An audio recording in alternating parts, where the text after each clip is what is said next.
Salut tout le monde, nouveau noce avec Alexandre Hey, pour le petit Spirou. ça fait plaisir. C'est clair. Film réalisé par Nicolas Barry.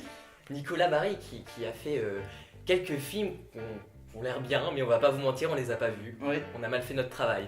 C'est triste. Premier film qu'on voit de lui donc.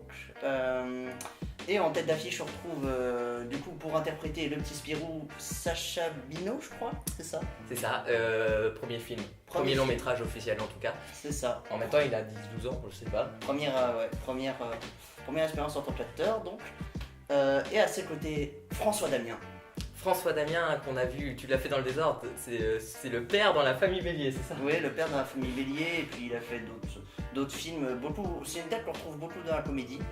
On voit également Pierre Richard. Pierre Richard qu'on connaît tous parce qu'il a joué dans des films comme La Chèvre, il avait un personnage maladroit, oui c'est ça, Oui, La c'est Chèvre, oui, ça, c'est ouais. Tu sais, où le grand blond, aux grands cheveux noirs ou je sais plus quoi. C'est vrai qu'il a une carrière assez remplie aussi. Du coup ce film, c'est l'histoire du petit Spirou, mais je vais laisser, alors on prévient, lui il a lu la BD, moi je suis un culte. Voilà du coup. Les BD, du coup, c'est plusieurs tomes.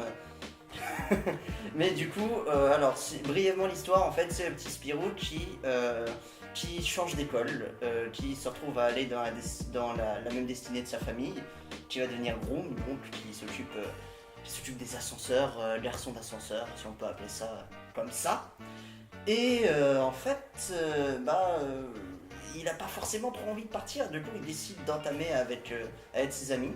Il décide d'organiser un grand voyage pour impressionner celle qu'il a envie de séduire, donc la petite Suzette. Ton avis sur cette adaptation donc? Donc moi je vais dire, sans prendre en compte du coup le respect de l'œuvre originale, elle est vraiment bien et ça fait plaisir parce qu'il y a pas longtemps j'ai regardé Baby Boss par curiosité et ça fait plaisir de trouver une comédie française, Baby Boss n'est pas une comédie, n'est pas français mais c'est pas grave, qui donne une bonne morale aux enfants, qui a une réa intelligente.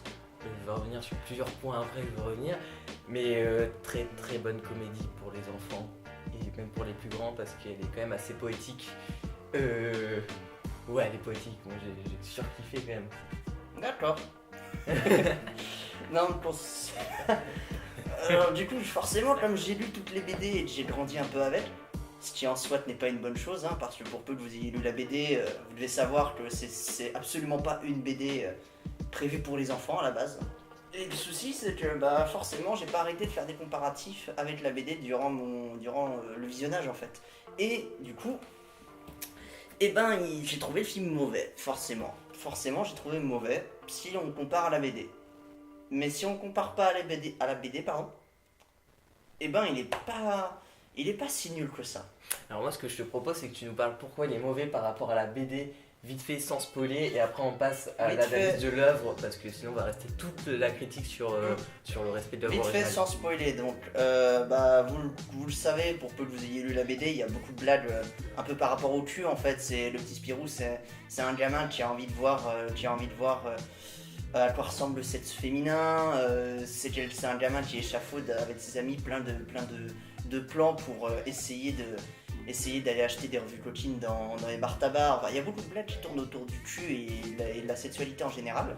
Et du coup, en fait, ça en fait une BD qui est avec des blagues quand même assez osées. Et du coup, une BD qui n'est absolument pas faite pour les enfants, même plutôt pour les adultes en règle générale. Et du coup, en fait, là, on est vraiment face à un film pour enfants. Donc, qui essaye de reprendre des éléments de la BD. Donc, je pense par exemple à la grosse paire de seins de Mademoiselle Chiffre, à Monsieur Mégot qui boit, qui fume pas tant de ça dans le film. Ils essaient de reprendre plein d'éléments comiques de la BD, mais en le rendant tout public en fait. Et ça forcément je pense que pour des purs fans de la BD ça passera pas. Et ça clairement ça passera pas. Et si vous allez voir le film en étant un gros fan de la BD, vous allez les tester. C'est clair et net. Et en fait tu viens de souligner le problème que moi je fais en n'ayant jamais lu une de seule de ces BD, c'est que malheureusement surtout c'est ce personnage là professeur qui me gêne, qui arrive à donner une bonne leçon de morale au film, mais qui est sexualisé, et du coup ils ont fait ça pour respecter la BD originale, mais oui. Tant qu'à pas aller à réécrire cette BD, à pas la respecter. Ils auraient dû enlever ce côté-là de vraiment sexualiser la maîtresse, tout simplement. Parce que c'est bizarre, parce qu'il y a des autres trucs de cul enfin de cul ou qui sont un petit peu genre Ils sont plus clin d'œil, oui. qui passent mieux et qui pourraient faire des petits clins d'œil sans que les enfants fassent le rapprochement. Je pense à l'autre qui devient l'esclave pendant 3 semaines, qui commence à bien aimer ça, genre des petits trucs qui quand t'es adulte ça paraît Ouais, ça paraît un peu étrange. Du coup, mais pour un enfant qui passe crème en fait. Enfin, je pense que pour la plupart des enfants ça passerait crème, mais ce côté sexualisé de la maîtresse, ça m'a vraiment dérangé en fait. De toute façon, je pense que dès l'instant où ils sont partis sur le principe de faire un film pour enfants, quand tu vois la BD de base, c'était évident qu'ils allaient se planter en tant qu'adaptation. Et ils se sont plantés, et il n'y a rien de plus simple. Donc maintenant on va parler plus que de Love sans le comparer. Oui, sans comparer à la BD du coup. Là-dessus, ça doit déjà faire quelques minutes. On commence par quoi, l'Aria? Ouais, l'Aria quand même. Il y a beaucoup de choses à dire sur ça. Alors moi je dirais que si je devais résumer simplement l'Aria, je l'ai apprécié parce qu'il y a vraiment des prises de risque en fait. Et en fait, c'est même assez maladroit dans ces prises de risque. Il y a des moments de fulgurance, tu vois des plans, des idées de plans, des enchaînements tu dis qu'ils sont complètement ouf pour une comédie française quoi.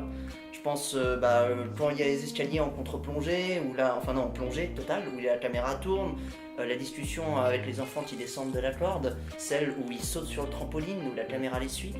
Et en fait, ces fulgurances sont mélangées à un montage qui est totalement merdique en fait.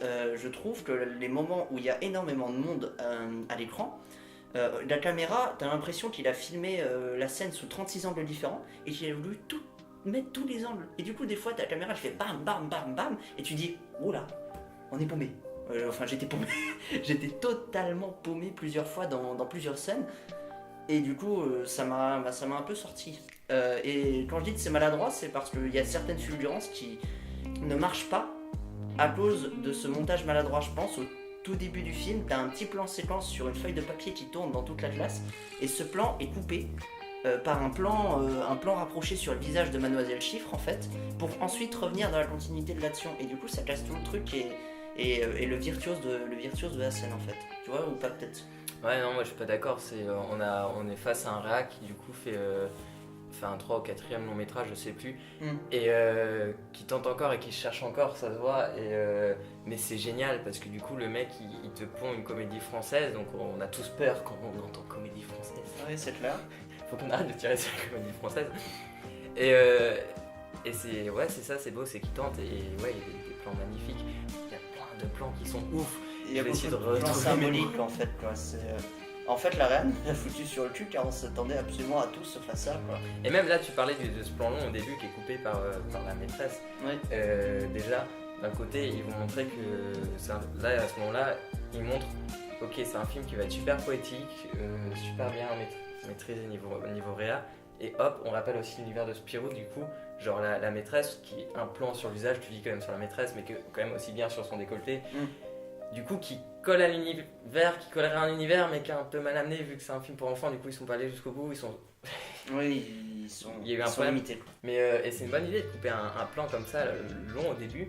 On va pas parler de plan séquence.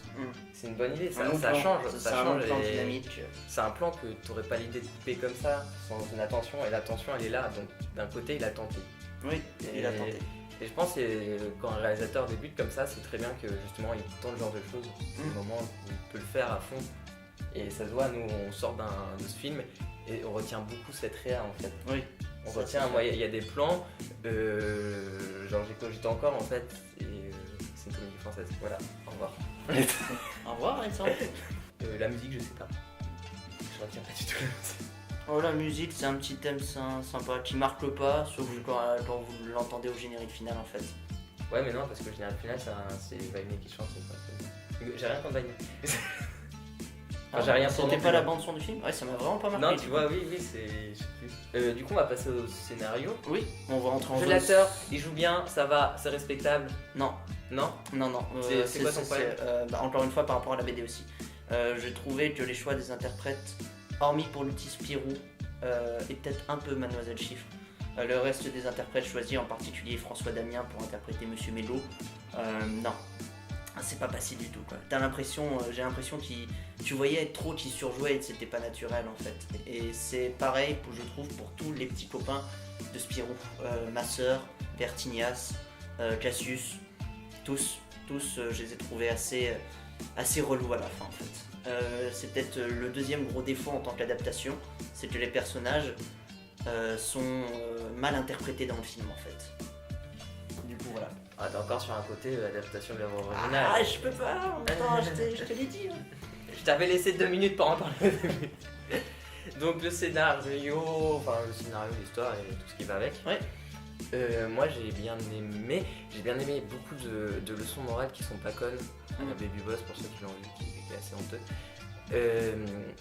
Genre parce que Spirou du coup il a pas envie de faire ce métier. Déjà t'amènes à quelque chose sur le choix que font les parents pour toi, sur la liberté de l'être et tout. Ouais. Et d'ailleurs qui est représenté, du coup il s'est représenté ça par une peur de l'ascenseur. Et la scène où il voit pour la première fois un ascenseur. Mais... C'est vrai, cette scène aussi était assez ouf, ouais. Rien que pour cette scène, allez voir le film. Et après t'as plein de petits trucs comme ça sur l'amour aussi, c'est à la fois poétique je trouvais. Oui. Et les morales n'étaient pas connes. À part si t'enlèves la professeure en fait. Et voilà, je trouvais qu'il y avait une bonne leçon de morale si t'enlèves la sexualité de la menace. Le scénario était simple. En même temps, je voyais pas trop comment ils auraient pu adapter les histoires de Petit Spirou en un film avec un scénario autre que celui-là en fait. Voire même c'était le scénario logique pour en faire un long métrage. Après, une chose que j'ai beaucoup aimé, et ça c'est peut-être un des éléments qui pourra faire plaisir aux fans, c'est la séquence où il va voir la voyante. Du coup là on est en zone spoiler, hein. Bon, j'aurais mis l'alerte avant. Et ben en fait durant cette séquence là, quand tu vois l'avenir de Spirou, tu vois des aventures qu'il va vivre dans l'autre BD qui est Spirou et Fantasio en fait. Et oui du coup toi t'as pas lu les BD, ça te parle pas. Je savais pas que ça existait. Mais du coup en fait tu vois ce qui va vivre dans Spirou et Fantasio qui est prévu en long métrage d'ailleurs. Et du coup ça m'a fait plaisir de voir ça, ce petit clin d'œil avec le coup de la voyante et les aventures qu'il est destiné à vivre, c'était sympatoche. Mais sinon scénario simple, efficace et puis oui c'est clair que c'est un bon film. Mais simple ne veut pas dire mauvais. J'ai pas dit c'était mauvais. Non mais je précise, simple ne veut pas dire mauvais. Et moi ce que je trouvais intelligent, c'est que tous les éléments qu'il amène servent en fait pour la conclusion du film. Oui. Tout petit à petit emmène et tout va s'imbriquer. Et ça paraît con, c'est l'exercice de base quand tu écris un scénario, mais au final qui est rarement respecté. Oui. Et là franchement, elle est très fort là-dessus. Et moi, j'ai adoré la conclusion en tant que personne, mais je peux en parler. À part que Spirou a des putains de potes. Et j'aimerais bien faire ce qu'il a fait. On va pouvoir conclure, je pense. Oui. Je pense que vous devez aller voir le film, mais si vous êtes fan de la BD, je ne peux que vous encourager à ne surtout pas regarder, à ne surtout pas le regarder en fait. Franchement, fuyez le film si vous êtes fan de la BD quoi. Et à l'inverse, si vous voulez aller emmener votre enfant pour voir un bon film pour enfants, eh ben allez-y. En tant que film en lui-même, il est très bon. En tant qu'adaptation de BD, il est très mauvais. Et voilà. Il est pas dangereux comme les nouvelles aventures d'Aladin. C'est petite attaque facile ça. Et Alexandre pour ceux qui veulent retrouver un petit moment d'enfance, pour ceux qui veulent s'évader, pour ceux qui veulent de la poésie, pour ceux qui veulent un bon film, allez-y. Pour les chieurs qui vont nous faire l'œuvre originale, c'était chiant. Ta gueule. Ouais, c'était une attaque gratuite. On se retrouve la semaine prochaine pour un nouvel épisode de Noce. N'hésitez pas à liker, partager la vidéo. Dislikez si vous n'avez pas aimé, on le dit jamais, les youtubeurs vous le disent jamais. Dislikez si vous êtes un fan de l'œuvre originale. Et puis voilà, à une prochaine.